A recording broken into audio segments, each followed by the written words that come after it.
जलियांवाला बाग हत्याकांड 13 अप्रैल 1919 को बैसाखी का दिन हुआ था।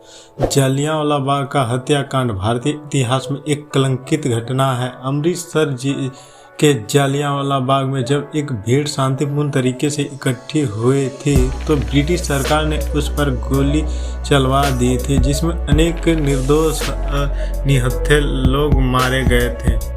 अंग्रेजों की गोली से बचने के लिए अनेक लोग उसी बाग में मौजूद एक कुएं में कूद गए थे। इसके कारण अनेक लोग इस कुख्यात घटना के दौरान मारे गए थे। यह घटना भारतीय इतिहास में जलियांवाला बाग हत्याकांड के नाम से जानी जाती है।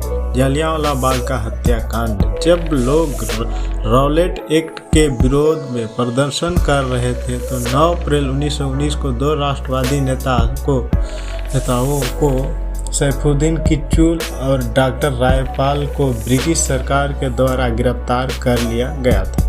परिणाम रूप भारतीयों का एक बड़ा वर्ग उद्वेलित हो उठा था। फिर अगले ही दिन 10 अप्रैल 1919 को लोग सत्याग्रहियों पर गोली चलाने तथा राष्ट्रवादी नेताओं को जबरन पंजाब से बाहर भेजने का विरोध कर रहे थे।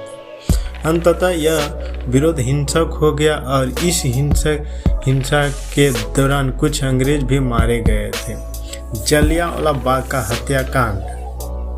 इस उपद्रव को शांत करने के लिए क्षेत्र में मार्शल कानून लागू किया गया और स्थिति से निपटने की जिम्मेदारी एक ब्रिटिश सैन्य अधिकारी जनरल डायर को सौंपी गई। डायर ने 13 अप्रैल 1919 को एक घोषणा जारी कर रहा कि लोग बिना पास के शहर बाहर ना छोड़े तथा 3 से अधिक लोग एकत्रित ना हो। 13 अप्रैल को बैसाखी के दिन डायर की घोषणा में अनजान लोग एक समूह और बैसाखी मनाने के लिए अमृतसर के जलियांवाला बाग में एकत्रित हुआ था। इसी स्थल पर कुछ स्थानीय नेताओं ने भी विरोध सभा का आयोजन किया था।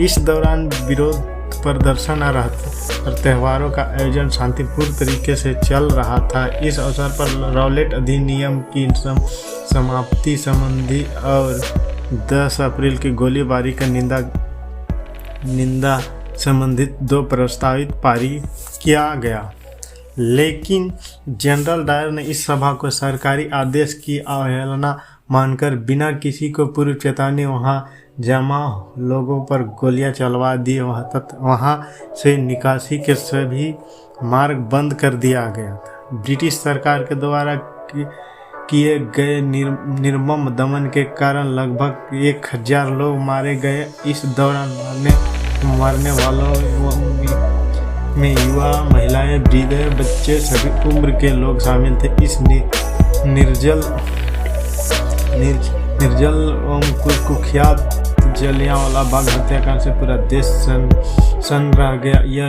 एक हिंसक जानवर द्वारा अपने शिकार के प्रति की जाने वाले क्रूरता से भी अधिक दर्दनाक कृत्य था। संपूर्ण देश में इस बर्बर हत्याकांड की निंदा की गई थी। जलियांवाला बाग हत्याकांड के परिणाम या विरोध प्रतिक्रिया।